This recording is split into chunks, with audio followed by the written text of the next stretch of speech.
Hello दोस्तों, स्वागत है आपका मेरे चैनल पीएसएस लर्निंग में। दोस्तों, आज हम पढ़ेंगे जीवनी और आत्मकथा में अंतर। दोस्तों, ये क्वेश्चन बहुत ही इम्पोर्टेंट है बोर्ड एग्ज़ाम के लिए, क्योंकि ये 10th और 12th दोनों ही एग्ज़ाम में कई बार पूछा जाता है और जिसे आप अच्छे से याद कर लीजिएगा और इसे पढ़ लीजिएगा और इसे पढ़कर ज़रूर जाइएगा। तो इसे हम पढ़ लेते हैं, जीवनी और आत्मकथा। तो दोस्तों, यहाँ पर पहला डिफरेंस दिया हुआ है, जीवनी किसी दूसरे के द्वारा लिखी जाती है और यहाँ पर आत्मकथा स्वयं के द्वारा लिखी जाती है। तो दोस्तों, जीवनी क्या होती है? जीवनी में कि कोई भी लेखक जो किसी और महापुरुष व्यक्ति के बारे में लिखता है उसे जीवनी कहते हैं। और आत्मकथा क्या होती है? आत्मकथा कोई भी व्यक्ति अपने जीवन के बारे में लिखता है, अपने जीवन के जीवन में जो भी घटना हुई है उसका पूरा वर्णन करता है, उसे आत्मकथा कहते हैं। अगला डिफरेंस है यहाँ पर, जीवनी किसी महापुरुष की ही लिखी जाती है। तो दोस्तों, जीवनी किसी महापुरुष के बारे में ही लिखी जाती है, जैसे महात्मा गांधी, जवाहरलाल नेहरू, ऐसे व्यक्ति के ऊपर ही लिखी जाती है। और आत्मकथा किसी की भी लिखी जा सकती है। इसमें लेखक अपने स्वयं के बारे में लिखता है, कोई भी व्यक्ति लिख सकता है अपने बारे में, इसलिए इसे कोई भी लिख सकता है अपने जीवन के बारे में, तो इसे आत्मकथा कहते हैं।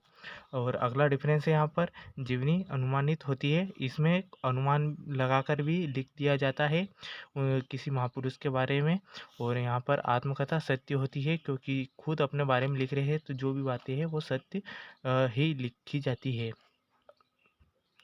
अगला डिफरेंस है यहाँ पर, जीवनी वर्णनात्मक शैली में लिखी जाती है और आत्मकथा कथात्मक शैली में लिखी जाती है। अगला डिफरेंस है यहाँ पर, जीवनी की प्रामाणिकता आवश्यक है, इसकी प्रामाणिकता आवश्यक होती है और आत्मकथा की प्रामाणिकता आवश्यक नहीं है।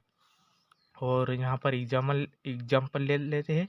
तो यहाँ पर जीवनी का एग्जाम्पल है, उदाहरण है इसका, कलम का सिपाही। कलम का सिपाही एक जीवनी है। और यहाँ पर आत्मकथा का उदाहरण है, क्या भूलूं और क्या याद करूं, ये एक आत्मकथा है। और अगला डिफरेंस है यहाँ पर, जो 7 वाला, जीवनी में लेखक स्वयं के विचार व्यक्त नहीं करता है। इसमें जीवनी में लेखक जो होता है वो स्वयं के विचार व्यक्त नहीं करता है। जो भी महापुरुष होते हैं जिनके द्वारा जो भी बात कही जाती है उन्हें ही व्यक्त करता है, उन्हीं विचारों को उसमें लिखता है और उन्हीं के जीवन का वर्णन करता है। और आत्मकथा में लेखक स्वयं के विचार व्यक्त करता है, जो भी लिखता है वो अपने स्वयं के विचार व्यक्त करता है। तो दोस्तों, जीवनी में क्या होता है? जीवनी किसी भी महापुरुष के द्वारा के ऊपर लिखी जाती है। इसमें इसमें उस व्यक्ति विशेष का पूरा जीवन का वर्णन किया जाता है या फिर कुछ कुछ महत्वपूर्ण घटनाओं का वर्णन किया जाता है। और आत्मकथा में अपने स्वयं के जीवन के बारे में बताया जाता है कि जो भी लिखने वाला है वो बताता है कि उसने अपने जीवन में क्या किया है, उसके साथ क्या क्या घटनाएं हुई है और जो भी उसने मतलब अपने जीवन में जो भी घटनाएं उसकी हुई है और जीवन बिताया है कैसी परिस्थितियों में, वो सब लिखा जाता है किसमें? आत्मकथा में। तो इन दोनों में मेन डिफरेंस यही है और इसे आप इस तरह आसानी से अपने समझ कर लिख सकते हैं और इसी प्रकार लिखिएगा।